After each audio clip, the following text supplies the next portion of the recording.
The woman at the front desk wouldn't look at me. She kept her eyes on the clipboard, on the pen in her hand, on the tasteful arrangement of white peonies on the marble counter. Anywhere but my face. I gave her my name again.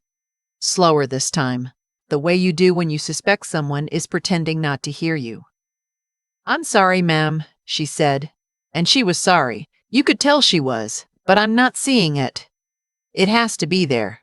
I'm the bride's grandmother. She tilted the clipboard a little, almost like she wanted to show me, almost like she wanted me to see for myself that there was nothing she could do.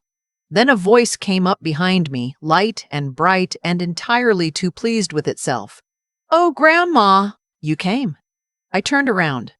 My granddaughter stood there in pale blush silk, her hair pinned up in the kind of complicated way that costs $300 and 45 minutes in a chair.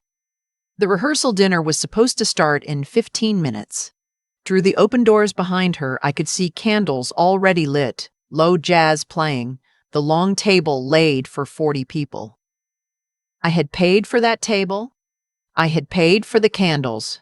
I had paid for the jazz trio, the linens, the $70 a plate plated dinner that nobody at the rehearsal dinner needed, but the bride had insisted on because, in her words, "Grandma, we only do this once." I looked at her. My only granddaughter. The little girl I used to walk to the duck pond on Saturday mornings. The teenager I had picked up at 3 in the morning from a party she was not supposed to be at. No questions asked, just a blanket in the passenger seat and a hot chocolate from the gas station. The young woman whose tuition I had paid for 2 semesters when her parents told her they couldn't. "Sweetheart," I said, "they don't have my name on the list." She laughed. I want you to understand. It wasn't a nervous laugh. It wasn't an "oh my God, what a mix-up" laugh. It was a small, pleased, private little sound, like a girl who has set up a joke and is waiting for the punchline to land. "I know," she said. I waited. "Grandma, listen. I love you. You know I love you." But the seating got really tight and Mom and I were talking about it and we decided it's just, you know how you get sometimes? With your stories? And the thing is, Bryce's family is super formal and his mother is, like, you've met her. And we just thought, the wedding, of course, you'll be at the wedding tomorrow. That's the main thing. But tonight is just for the wedding party and the in-laws and his side, you know? His family that flew in and we figured you'd understand. I stared at her. Then I looked at the woman with the clipboard who had begun to study her shoes. Then I looked back at my granddaughter. "You're telling me I'm not invited to the rehearsal dinner?" "It's not like that. It's just dinner." "Sweetheart, I'm paying for this dinner." She did this thing with her face. A little flicker, a little tightening at the corner of her mouth. Just for a second.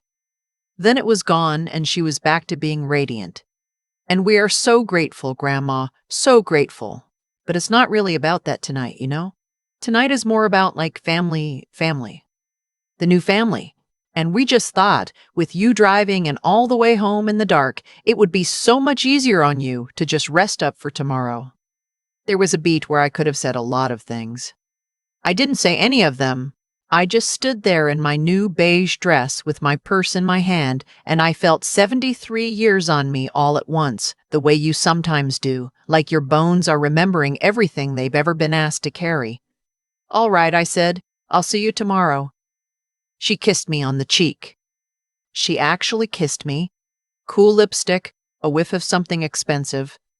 "I love you, Grandma. You're the best. The best." I walked back across the lobby, past the peonies, past the bellman who had held the door for me on the way in and who now would not meet my eye because hotel staff hear everything and they know what they have heard, out into the parking lot where the September air had that thin, cool note in it that means summer is officially over and the year is making its last pivot. I sat in my car for a long time. I didn't cry. I want to be honest about that. Because later, when people asked, they wanted me to have cried. They wanted the picture of the old woman weeping in her car. I didn't. I sat with my hands at 10 and 2 on the steering wheel like the driving instructor taught me when I was 16, and I just looked at the windshield. There was a smudge on it. A bird, probably. I remember thinking I should clean that. I drove home. I want to back up here because I don't want you to have the wrong picture. Let me tell you who I am. My name is Adele.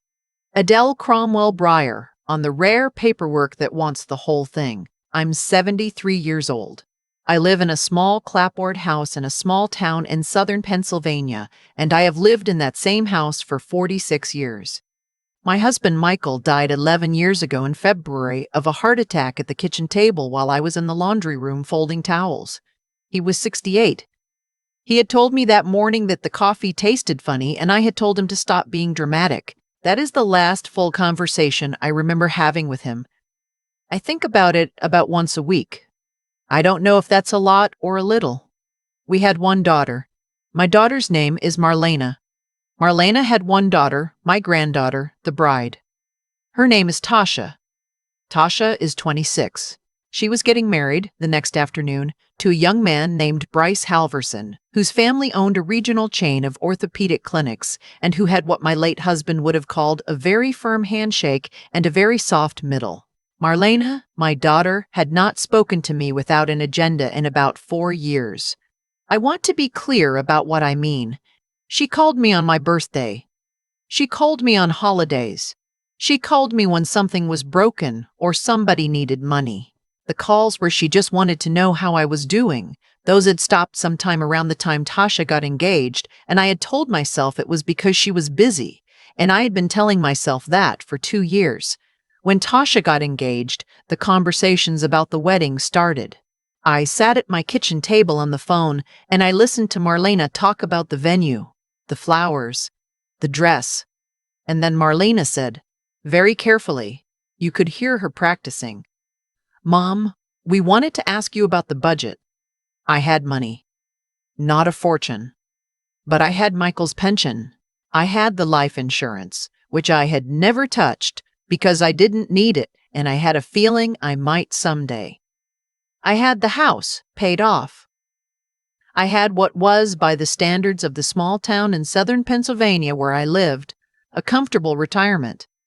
I gave them $68,000. I want to say that number out loud because I have spent a lot of time in the months since trying to make it smaller in my head. Oh well, some of it was from selling the boat. Michael's old fishing boat. He hadn't used it in 7 years before he died. Some of it was from cashing in the bond your father left you.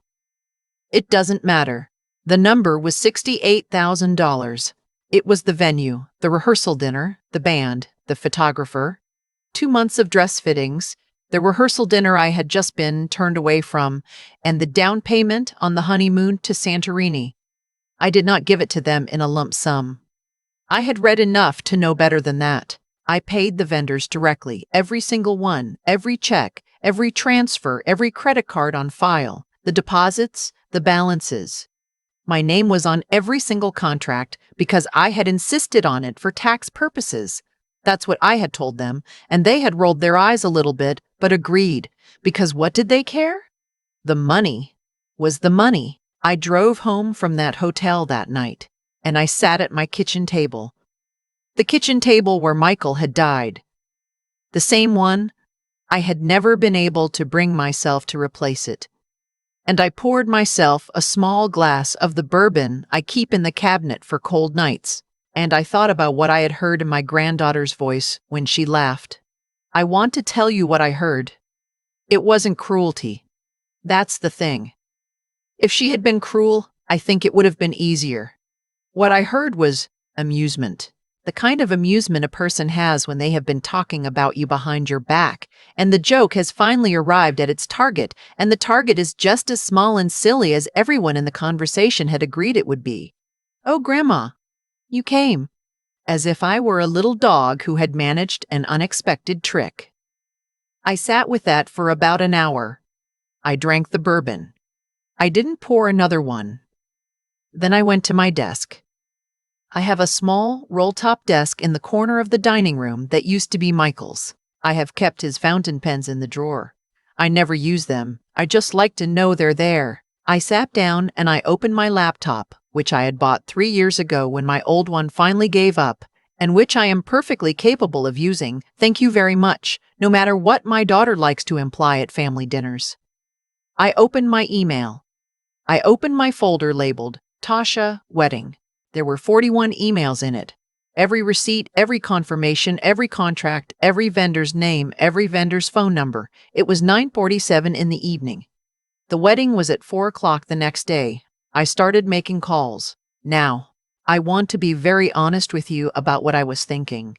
Because in the months since, I have heard a lot of opinions about whether what I did was right or whether what I did was wrong. And I have my own thoughts about that. But I want you to hear what was actually in my head at the kitchen table that night. I was not trying to ruin the wedding. I want you to understand that. I had not been turned away from the wedding. I had been turned away from the rehearsal dinner. By all accounts, I was still welcome at the wedding the next day, in whatever back row seat my daughter had decided was appropriate for the woman whose check had paid for the chairs. What I was thinking was this: I have been paying for the privilege of being humiliated, and I am not going to do that anymore. That was the whole thought. It is not a complicated thought. It is the kind of thought a person has when they have been sitting alone for a long time, in a clean kitchen, in a house that nobody ever visits, and the silence has finally given them enough room to hear themselves. The first call was to the venue. The night manager picked up. I introduced myself and I gave him the contract number, and I asked him, very politely, what the cancellation policy was at this point in the timeline. He told me. I had expected worse. There were forfeited deposits, about $11,000 worth, and a late cancellation penalty of another $4,000. Beyond that, the unpaid balance, which was substantial, would simply not need to be paid. I told him to cancel the event. He paused. He was a kind man. I could hear it in his voice, and he was trying to be careful with me. He said, "Ma'am, the wedding is tomorrow afternoon. Are you sure?" And I told him that yes, I was sure, and that the bride and groom would be in touch with him in the morning and might have a great deal to say about it, but that the contract was in my name, and the cancellation was therefore mine to make. He canceled it. He emailed me a confirmation while I was still on the phone. The next call was to the caterer. Same conversation, same outcome. $8,000 in deposits forfeited, the rest off the books. The florist, a small family business, I had picked them on purpose. I called the owner directly, on his cell phone, and I apologized to him personally because I knew he had already prepped flowers for the morning. I told him I would pay him in full for tomorrow's labor and materials, in cash, by the end of the week, even though I was canceling the contract. He thanked me. He said something very quiet that I have not forgotten. He said, "Ma'am, are you okay?" I told him I was. I told him I was better than I had been in a long time. He said, "Good for you then." And he wished me a good night. The band, the photographer, the videographer, the lighting person, the transportation company that was supposed to bring the bridal party from the hotel to the venue, the honeymoon, Santorini, $12,000, refundable up to 72 hours before the flight. I canceled the flights. I canceled the hotel. The travel agent, a young woman, very crisp on the phone, asked me to confirm 3 separate times. I confirmed all 3 times. The last call was to the rehearsal dinner, the hotel where, an hour and a half earlier, I had stood with my purse in my hand while a girl with a clipboard would not look at me. The night manager there was less kind. He told me that the dinner was already in service, that they would not be able to reverse the charges for tonight, that I would still be billed for the meal as ordered.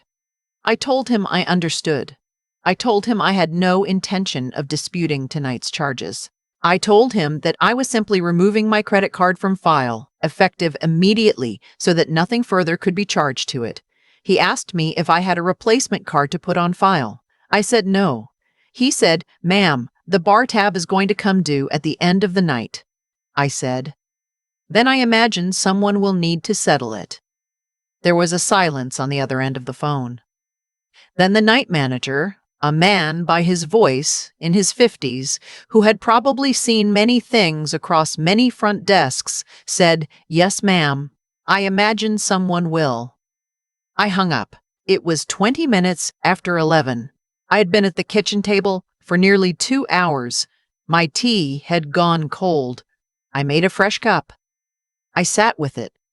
I went to bed at midnight, and I want to tell you, because I would not have believed it myself if you had told me, I slept. I slept the whole night through. I had not slept the whole night through in 11 years. The phone call started at 7:14 the next morning. I know the time because I was in my kitchen, in my robe, looking at the calendar on the wall. The calendar still had Tasha's wedding written in red pen on the square for that Saturday. I was looking at it when the phone rang. It was Marlena. I let it ring. I made my coffee. I sat down at the kitchen table.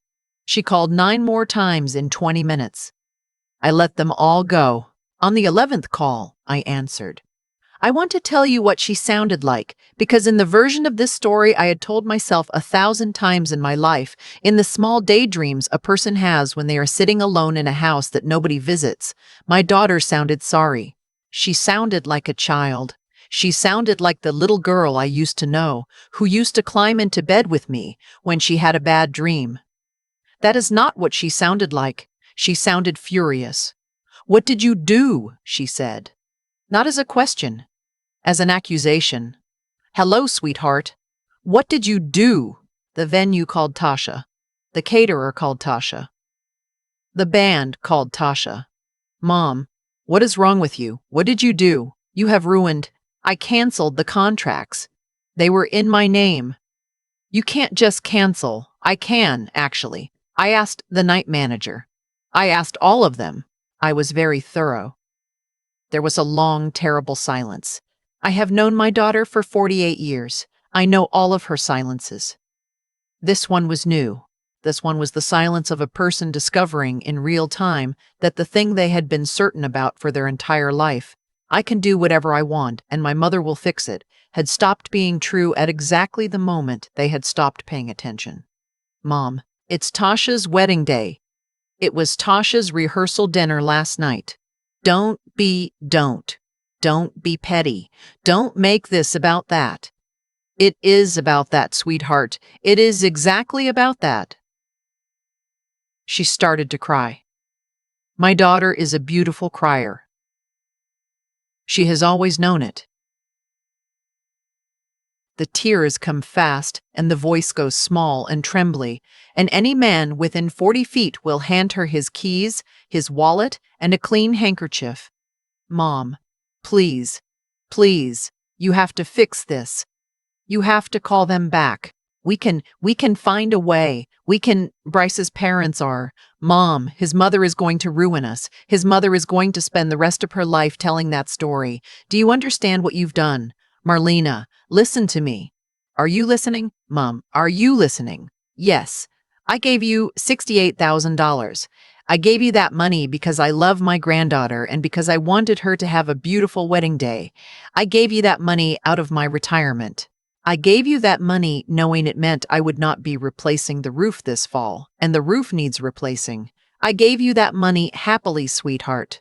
I want you to hear that. Happily. And I went to the rehearsal dinner last night so that I could see my granddaughter on the night before her wedding, and I was turned away at the door, and my granddaughter laughed at me, and you and she had decided together, the two of you, in advance and on purpose, that I should be turned away. Is that an accurate summary of what happened, Marlena?" The silence again. "Is it accurate?" "Mom, you have to understand, Bryce's mother. That's not what I asked. Is it accurate?" "It wasn't supposed to. It wasn't. Marlena, I want you to say the words. I want you to say, 'Yes, Mom, that is what happened, and I knew it was going to happen, and I let it happen.' I want you to say it out loud." She didn't say it. She started crying harder. She said a lot of other things. She said I had always been like this. She said I had always made everything about me. She said I had never supported her, never supported Tasha, that I had always held my money over their heads, that I had always made them feel small. I listened to all of it. I did not interrupt. I let her say all of it, every word, because I knew. I knew with a clarity I have rarely had about anything in my life that this was the last conversation we were going to have for a very long time. And I wanted her to be able to look back on it and remember exactly what she had chosen to put into it. When she ran out of words, I said, very gently, "Goodbye, sweetheart." I hung up. I unplugged the phone. I sat for a while. Then I did something I had not planned. I want to be honest about that, too. I had not woken up that morning with a plan for the rest of the day. I had assumed, vaguely, that I would spend the day at home, that I would let the storm break around the house and ride it out. Instead, I got dressed, not in the beige dress from the night before. The beige dress was hanging on the back of my bedroom door, where I had hung it when I came home, and I knew without thinking about it very much that I would never wear that dress again. I would give it to the church donation box and someone else would have it, and it would have nothing to do with me anymore. I got dressed in jeans. I put on my old denim jacket, the one Michael had bought me at a county fair in 1986. I put my hair up in a clip. I packed an overnight bag, 2 changes of clothes, my medication, my reading glasses, my book, my checkbook. I locked up the house. I got in my car. I drove east. I want to tell you where I went because it matters. About 4 hours east of my town, on the New Jersey shore, there is a small inn that I used to go to with Michael every September, the second weekend after Labor Day, every year for 31 years. We had stopped going the year he got sick. I had not been back since he died.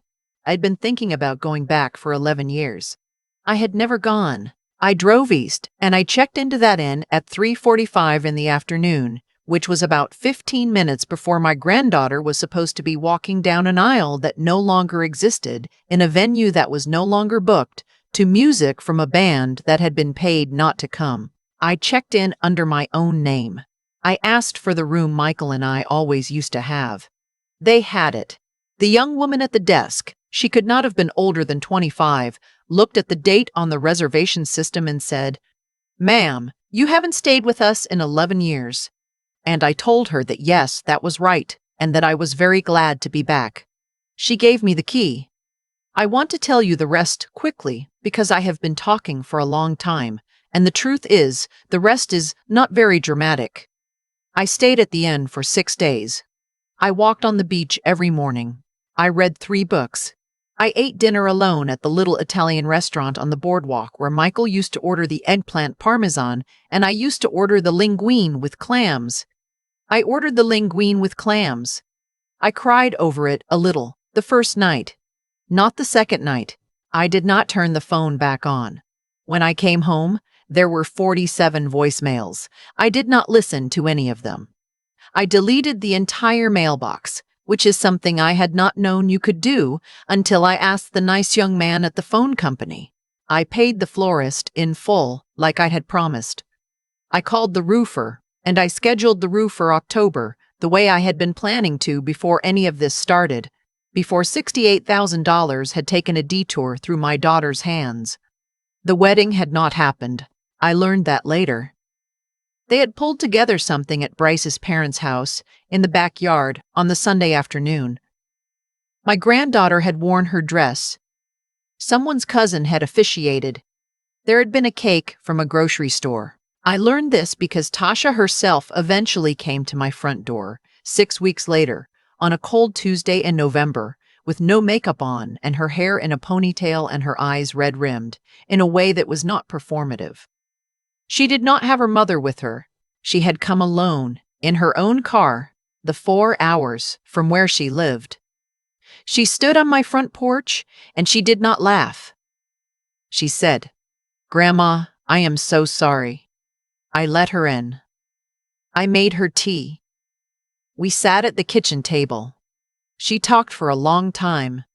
She said a lot of things. She said her mother had told her all her life that I was difficult, that I was controlling, that I held money over them.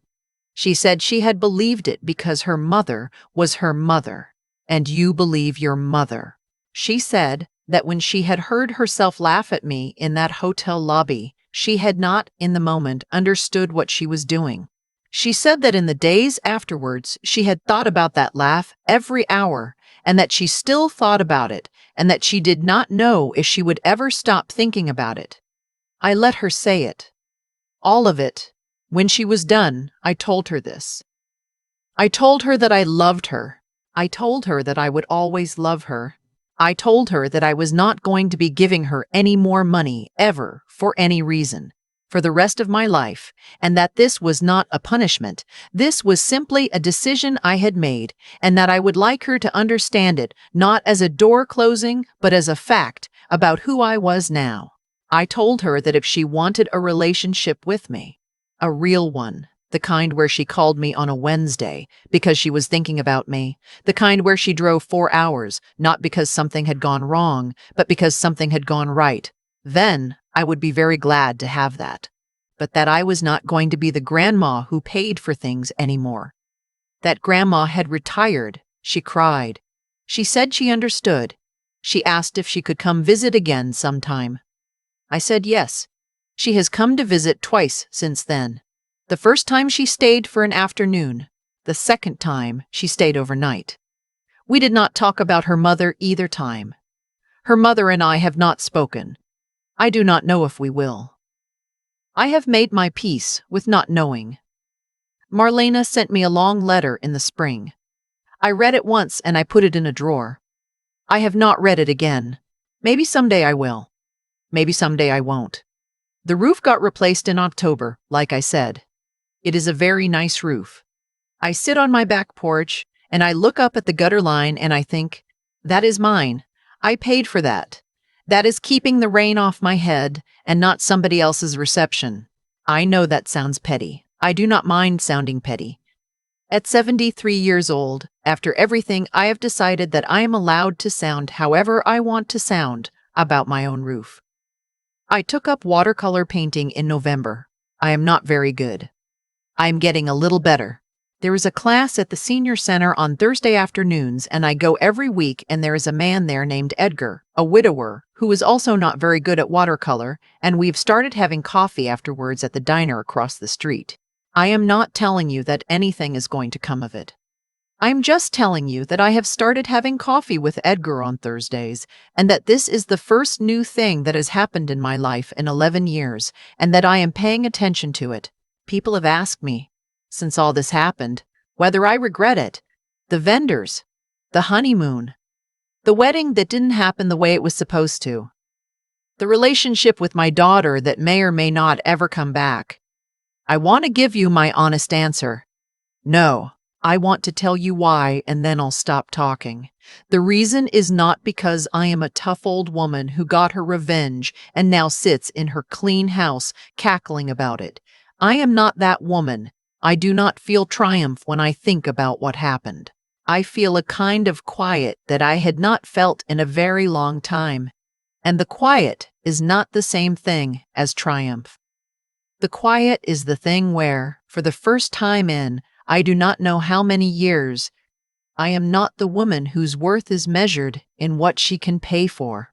I am just a woman in a house with a roof, with a watercolor class on Thursdays, with a granddaughter who calls me sometimes, with a husband who is gone and whose absence I have finally allowed myself to feel, instead of papering over it with somebody else's wedding.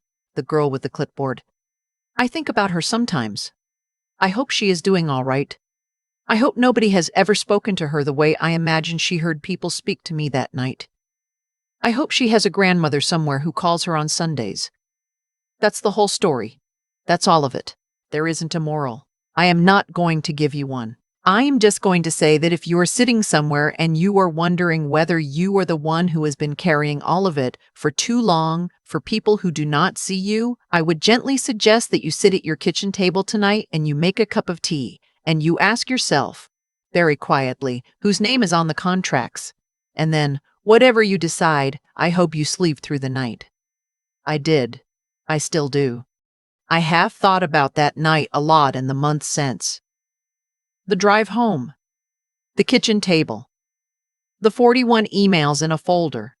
And I keep coming back to the same small, plain truth. which is that nothing that happened to me at that hotel was sudden. It only looked sudden because I had refused for years to look at it. Tasha did not learn to laugh at me overnight. She learned it slowly, watching her mother. Marlena did not learn to treat me like a checkbook overnight. She learned it slowly too, watching me let her. Every time I wrote a check I did not need to write. Every time I said yes, when my whole chest was saying no. Every time I told myself she's just busy, she'll call when she has time. I was teaching them. I was the teacher. I do not say that to be hard on myself. I say it because it is the only honest place to start. Cause and effect does not stop being true just because the cause is your own kindness and the effect is your own loneliness. The night I sat at my kitchen table and made those phone calls, that was not me suddenly becoming a different woman. It was me, finally, after 11 years of widowhood and a lifetime of being useful, deciding to behave like the woman I had always actually been underneath. The woman who had raised a daughter alone for parts of her childhood when Michael was traveling for work. The woman who had run a household budget on a tight margin for 30 years. The woman who knew, in her bones, the difference between generosity and being taken from. I had always been her. I had just stopped letting her speak. If I have any small thing to pass along, it is this. Be good to people. Be smart about who you are good to. And when the moment comes, and it will come for almost everyone, sooner or later, find the strength to act on what you already know. Not in anger, not in revenge, just in the plain, quiet way a person does when they have finally decided to stop arguing with the truth. The roof on my house is new. The granddaughter who came to my door in November is, slowly, becoming a person I recognize again. The daughter who is not called is making her own choices, and those choices are hers, not mine. And on Thursdays, I drink coffee with a man named Edgar, and I am bad at watercolor painting, and I am, for the first time in a very long time, the woman whose name is on her own life. That is what I wish for you, not my story. Just your name, on your own life, in your own handwriting,